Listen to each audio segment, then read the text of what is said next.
Asyhadu an la ilaha illallah wa asyhadu anna Muhammadar Rasulullah. Pertama-tama, marilah kita panjatkan rasa puji dan syukur kita atas kehadiran Allah Subhanahu wa taala. Tak lupa pula kita kirimkan salawat dan salam untuk junjungan kita yakni Nabi Muhammad Shallallahu alaihi wasallam. Yang saya hormati Bapak Bupati dan jajarannya, yang saya hormati Bapak Camat yang berada di Kabupaten Tanah Datar, dan yang saya hormati ibu-ibu, bapak-bapak, warga daerah Kabupaten Tanah Datar. Baiklah, di sini saya sebagai fasilitator untuk menyampaikan perencanaan pembangunan Kabupaten Tanah Datar untuk 5 tahun ke depan. Baiklah, untuk pertama tentunya kita harus membahas sekilas info atau sedikit berita tentang Tanah Datar. Jadi, kita mengetahui bahwa Kabupaten Tanah Datar adalah kabupaten yang terletak di Sumatera Barat yang memiliki daerah terkecil dibandingkan dengan kabupaten lainnya.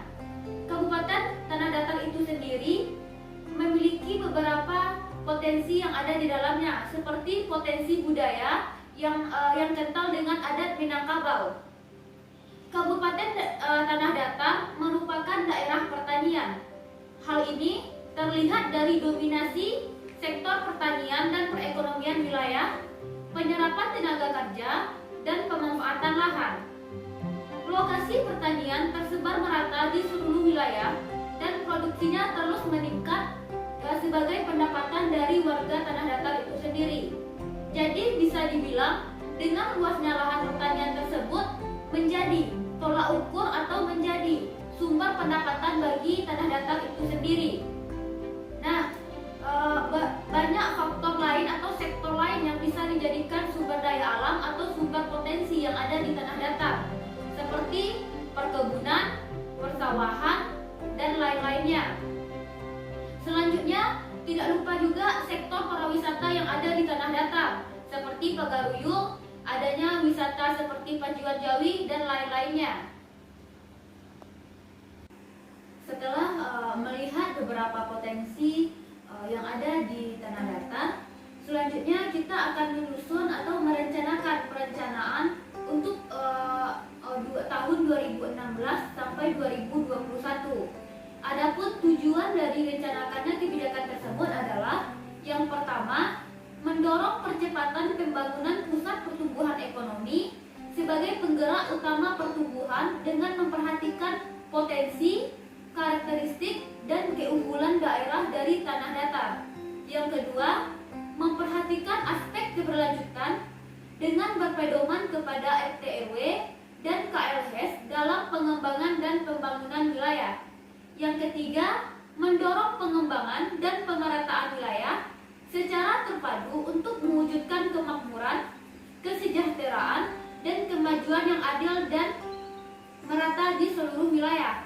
Yang keempat, menciptakan keseimbangan pemanfaatan ruang antara kawasan berfungsi lindung atau budidaya. Dan yang terakhir, meningkatkan koordinasi, integrasi, sinkronisasi, dan sinergitas pelaksanaan pembangunan lintas sektor dan lintas wilayah dengan kebijakan nasional. Selanjutnya, penataan ruang di Kabupaten Tanah Datar diatur dengan Peraturan Daerah Nomor 2 Tahun 2012 tentang Rencana Tata Ruang Wilayah Kabupaten Tanah Datar dari tahun 2011 ke tahun 2031 dengan tujuan terwujudnya ruang wilayah kabupaten yang serasi, selaras, seimbang antara lingkungan alam dan lingkungan binaan melalui pengaturan, pengendalian, serta pemanfaatan struktur dan pola ruang wilayah kabupaten yang berbasis pertanian dan pariwisata untuk mencapai kesejahteraan dan keadilan masyarakat yang dilandaskan oleh adat Basati Syarak Basati Kitabullah. Berdasarkan rencana struktur ruang dengan mengacu pada RT RW Provinsi Sumatera Barat, maka Kota Batu Sangkar diarahkan sebagai PKL atau Pusat Kegiatan Lokal di Kabupaten Tanah Datar.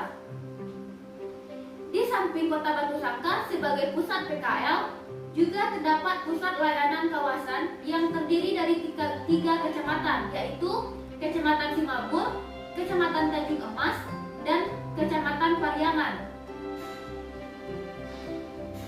Pusat-pusat yang telah disebutkan tadi berfungsi sebagai pusat yang melayani kegiatan skala antar nagari. Berdasarkan rencana pola ruang, peruntukan ruang Kabupaten Tanah Datar terdiri atas kawasan lindung seluas 46.883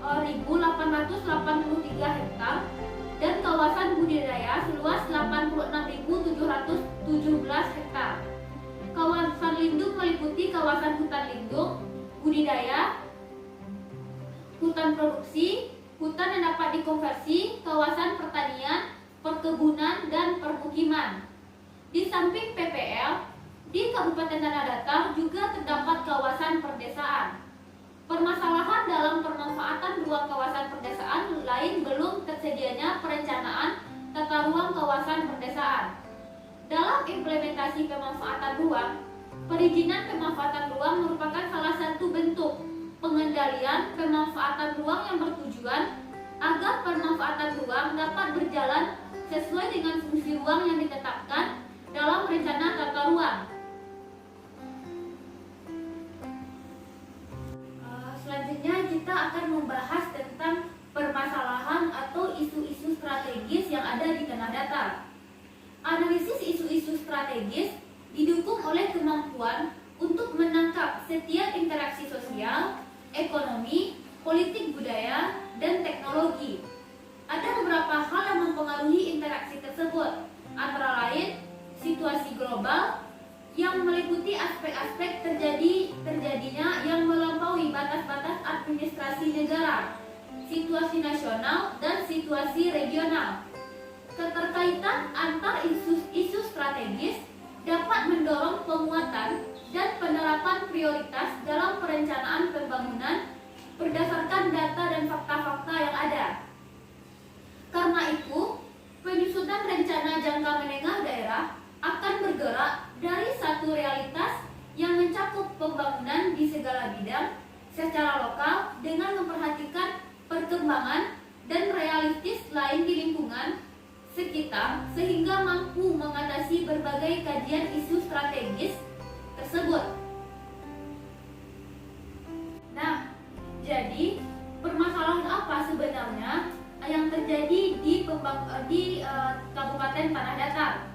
Selanjutnya, saya akan mengulas permasalahan pembangunan berdasarkan fakta dan potensi yang ada di Tanah Datar. Dirumuskan permasalahan yang nantinya akan dianalisa dan ditetapkan menjadi isu-isu strategis daerah.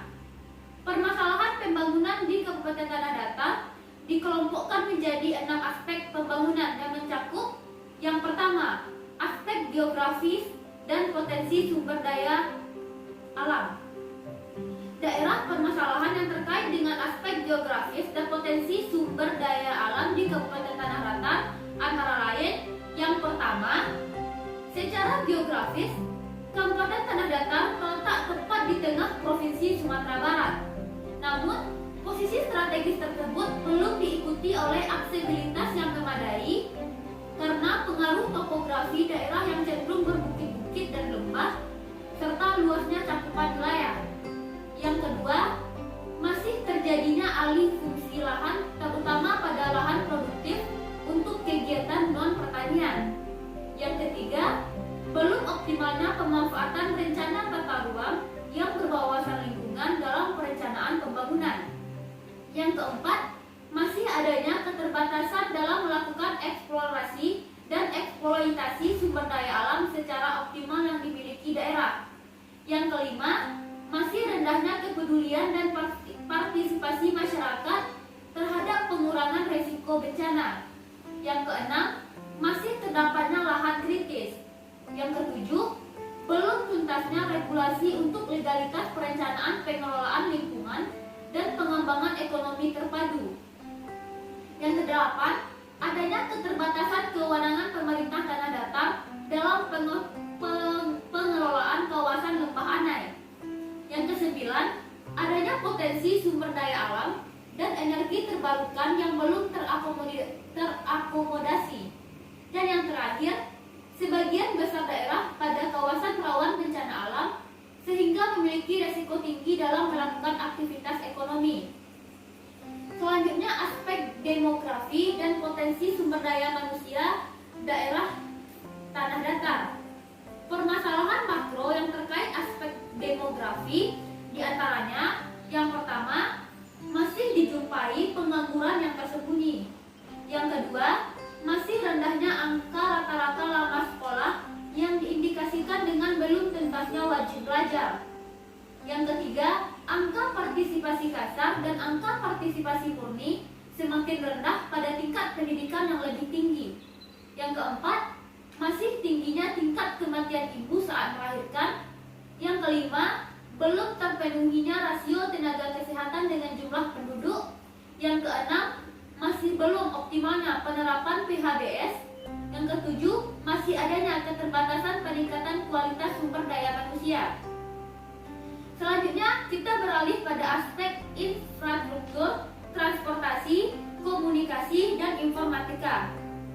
Permasalahan yang terkait dengan hal tersebut yaitu, yang pertama, kondisi Kabupaten Tanah Datar rawan bencana alam seperti letusan Gunung Merapi, gempa bumi, banjir bandang, dan lainnya. Yang kedua, infrastruktur jalan belum memadai selain masalah kualitas dan memiliki jurang terjal dalam sehingga menyulitkan untuk meningkatkan akses perekonomian masyarakat. Yang ketiga, belum memadainya sarana dan prasarana perhubungan antar daerah dalam wilayah kabupaten. Yang keempat, cakupan pelayanan air bersih yang memenuhi standar kesehatan masih terbatas. Yang kelima, masih terdapat sejumlah rumah yang tidak layak huni. Yang keenam, kondisi kualitas dan kuantitas drainase belum memadai sehingga berpotensi menjadi genangan air yang berdampak negatif terhadap lingkungan. Selanjutnya, aspek ekonomi dan kesejahteraan masyarakat. Lalu, apa saja permasalahan tersebut? Permasalahan tersebut antara lain, yang pertama, terjadinya perlambatan pertumbuhan ekonomi karena rendahnya realisasi investasi dan daya dorong ekonomi masyarakat. Yang kedua, lapangan usaha pertanian mendominasi dalam kontribusi PDRB, tetapi belum mampu mendorong terhadap peningkatan pertumbuhan ekonomi. Yang ketiga, masih terjadinya ketimpangan ekonomi secara umum. Yang keempat, masih lemahnya keterkaitan antara lapangan usaha dalam perekonomian sehingga terbatas kemampuan penciptaan nilai tambah dalam perekonomian lokal. Yang kelima, belum terpenuhinya standarisasi produk dan jasa yang dihasilkan oleh pelaku ekonomi daerah. Yang keenam, masih rendahnya daya saing produk yang dihasilkan oleh masyarakat. Selanjutnya kita masuk kepada aspek pemerintahan dan sosial. Yang pertama, belum optimalnya penyelenggaraan pemerintah yang bersih, transparan, akuntabel, aspiratif, dan partisipatif. Kedua, kelembagaan pemerintah daerah belum sepenuhnya memenuhi standar pelayanan. Yang ketiga, belum meratanya sumber daya manusia sesuai dengan kompetensi yang dibutuhkan. Jadi, untuk menyelesaikan beberapa isu-isu strategis yang telah kita bahas tadi, maka dapat kita rumuskan visi dan misi untuk pembangunan jangka menengah Kabupaten Tanah Datar. Adapun visi perencanaan pembangunan tersebut adalah terwujudnya Kabupaten Tanah Datar yang madani, berbudaya, dan sejahtera dalam nilai-nilai adat Basandi Syarak Basandi Kitabullah. Selanjutnya, adapun misi yang harus kita capai atau harus kita laksanakan sebaiknya yaitu yang pertama, meningkatkan pemahaman dan pengalaman agama, adat dan budaya. Yang kedua, meningkatkan kualitas sumber manusia yang beriman, sehat, cerdas, serta berkarakter. Yang ketiga, mewujudkan kehidupan yang harmonis, aman, teratur dengan tata pemerintahan yang baik, bersih, dan profesional. Yang keempat, meningkatkan pembangunan infrastruktur wilayah yang berkelanjutan dan berwawasan lingkungan. Yang kelima,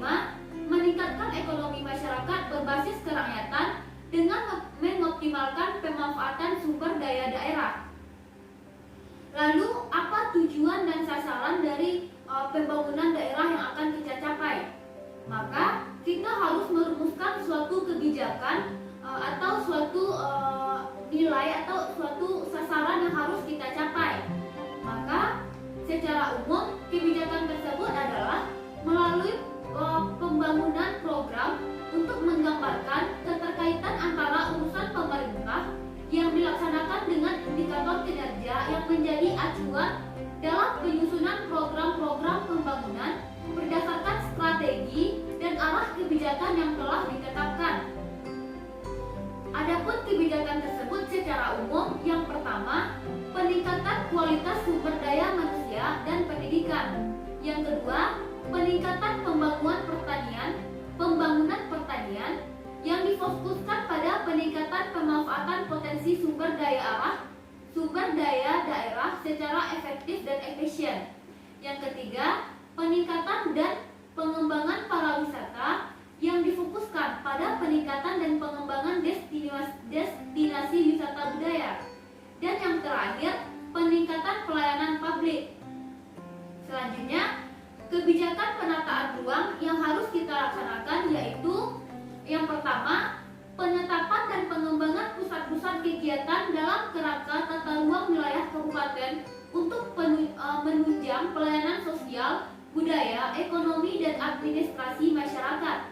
Yang kedua, pengembangan jaringan prasarana wilayah kabupaten sebagai pembentuk struktur ruang wilayah kabupaten yang mengintegrasikan seluruh wilayah dalam memberikan layanan bagi kawasan perkotaan. Yang ketiga, peningkatan kesejahteraan dan keadilan masyarakat dengan meningkatkan pertumbuhan ekonomi melalui pembangunan sektor pertanian dan sektor non-pertanian. Baiklah, tidak hanya itu yang perlu kita lakukan. Namun untuk keberhasilan perencanaan pembangunan 5 tahun ke depan, tentunya kita harus saling bekerja sama sesama kecamatan dan sesama warga seluruh Kabupaten Tanah Datar. Maka jika kita telah bekerja sama, maka tercapailah tujuan ataupun visi misi yang telah kita rancang tadi. Untuk masyarakat, apakah ada yang ingin mengusulkan apa yang harus kita lakukan untuk 5 tahun ke depan? Izin menanggapi fasilitator.